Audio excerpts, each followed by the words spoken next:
Hello and welcome to another episode of The Scoop. I'm Jim Luff with Aurora Payments, and joining me today is Brian Garetta. He's the owner of S&T Provisions from Chicago, Illinois.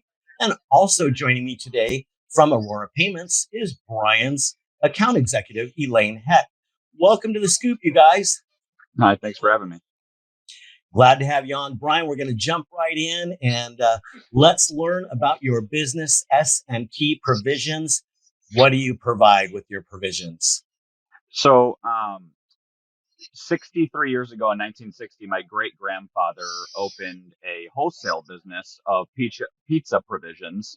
Over time, we opened our doors retail, and we now provide in 4 different locations fresh pizza ingredients, all homemade roped sausages, Italian, Polish, Irish garlic, meatball mix, spaghetti sauce, all our own ingredients, all made fresh every day. And then all of the other Italian specialty Italian grocery store items, peppers, spreads, pastas, things like that. Awesome. So this is a long running business. What year did your family start this? Yeah, so 1960, Chicago opened. And since we've opened 3 additional locations in Bolingbrook, Illinois, Frankfort, Illinois, and Crown Point, Indiana. Now, I'm going to say your company is older than I am, and I sometimes feel like I'm older than dirt. So that's a testament to a good run business that is able to survive generations like that. Truly amazing. And Elaine, can I ask you, how did you and Brian connect? So when he needed to open merchant accounts for those new locations that he mentioned, he was connected to me because his original rep with Aurora Payments was no longer with the company. So we were connected together to do that.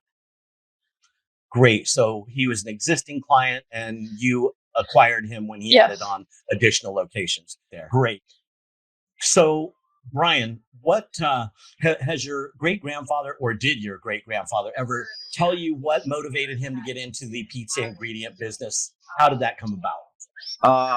So I never had the privilege to meet him, but my grandfather, who took over from him, had said that it was just 2 young gentlemen back in the late 50s. Were just working off of the Chicago rail system or the docks down there, and they had some recipes from their generations prior, and they tried their hand on wholesale, and it immediately stuck with the local Southside pizzerias. We were wholesale only for a while, just supplying all of our ingredients to all the Southside pizzerias, and then it was just so good that they had to open up the front door to retail as well. Now I have to ask you this question: are you a pizza lover? I am personally. We have pizza at the house probably at least weekly, if not twice a week. What's cool about our product is on the pizza front is we started the concept of a pizza kit.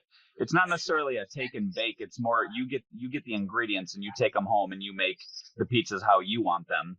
And you get a kit of 3 pizzas, so it's economical for the family too. So instead of spending $25 on one pizza, you're spending $25 on 3 pizzas. The trade-off is obviously you have to spend a little bit of time with the family in the kitchen. But yeah, we put them together. Not a horrible thing. Not at all. We put them together, and we have 2 or 3 pizzas in the freezer at all times. All right. Okay. We have the $1 million question coming up. Pizza consumers debate this fiercely.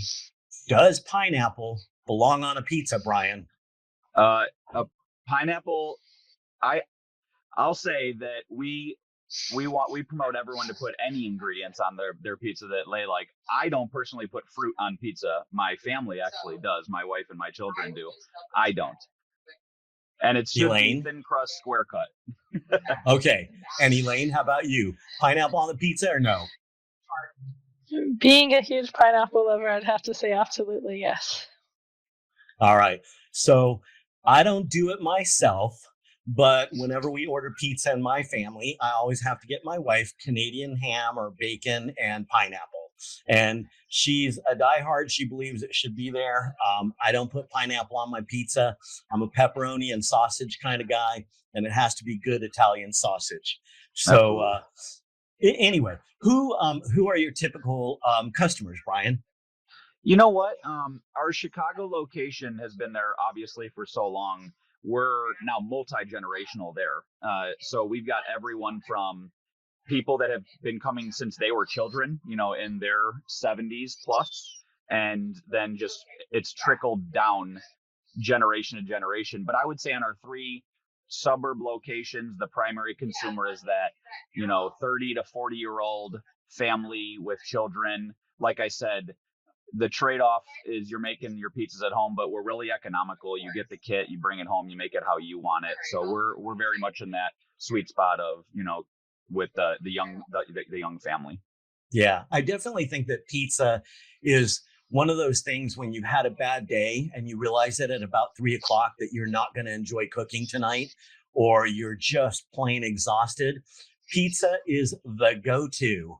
Um, what would you say are some of the best values that you provide for your customers? I know you just talked about that one, which is really important, and the fact that you have pizzas in the freezer ready to go at any time. What other kind of value are you delivering?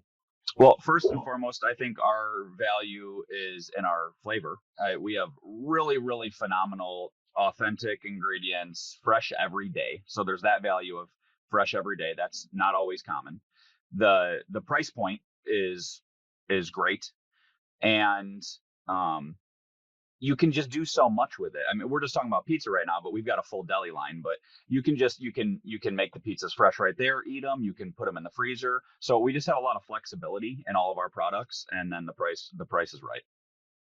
And speaking of value, Elaine, can you share with us? I know that Brian is on a program that wipes out his credit card processing fees, which many merchants dream of. What is that program, Elaine?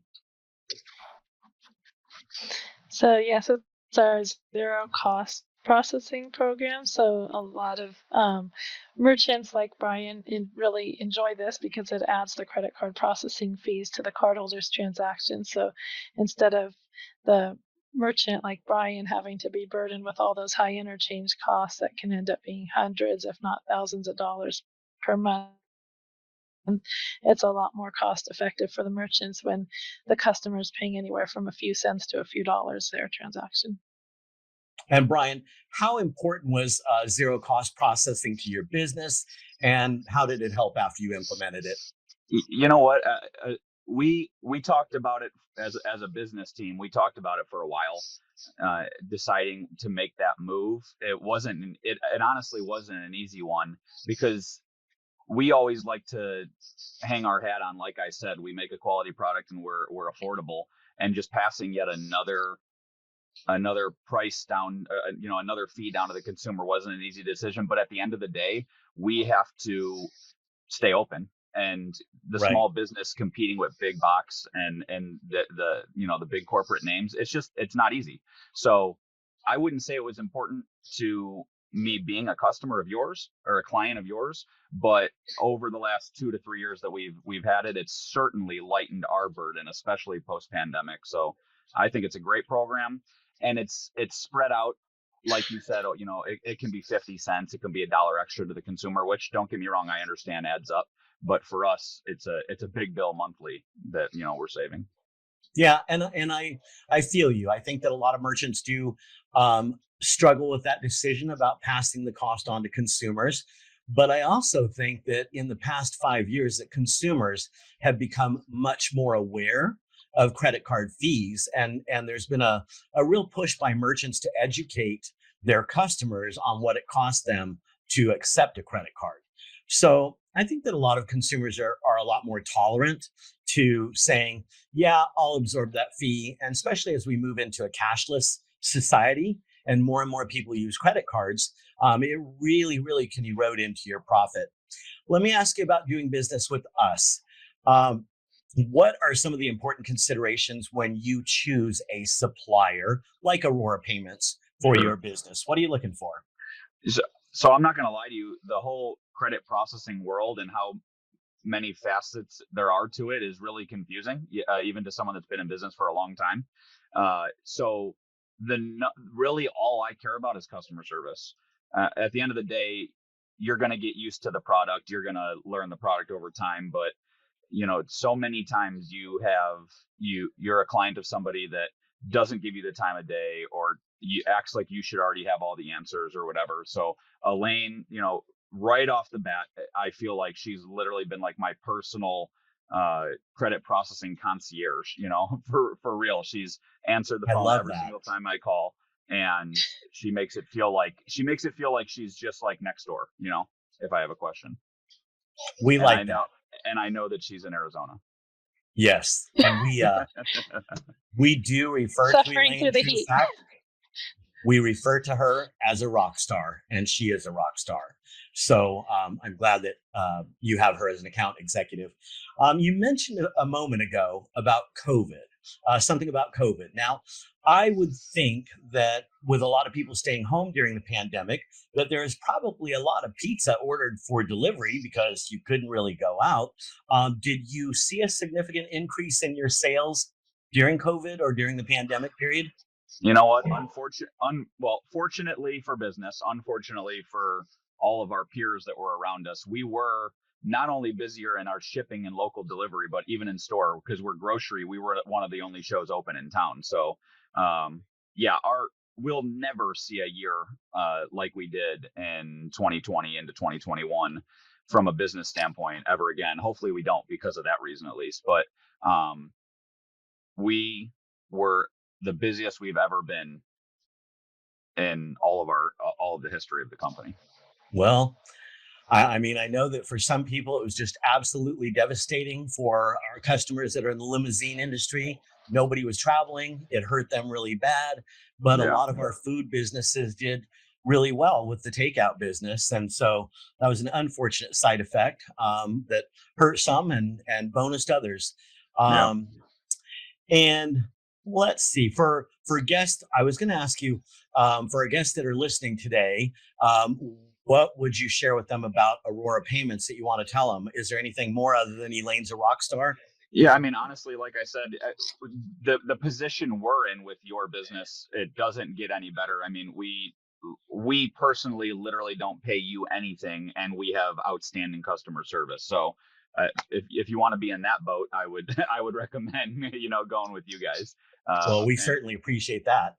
Yeah, we don't even take phone calls from the 100 I get a week from other processing companies. So nice. Elaine, when they call us at Aurora Payments, why should they ask for you? Ooh, put you on the spot. So every rep at Aurora is great because we all care about our merchants and helping them increase profits, but I would be happy to help you if you call me. All right. And if you're listening right now and you want to call and chat with Elaine, or any of our reps, really, for that matter, the number is 833-287-6722. That number again, 833-287-6722.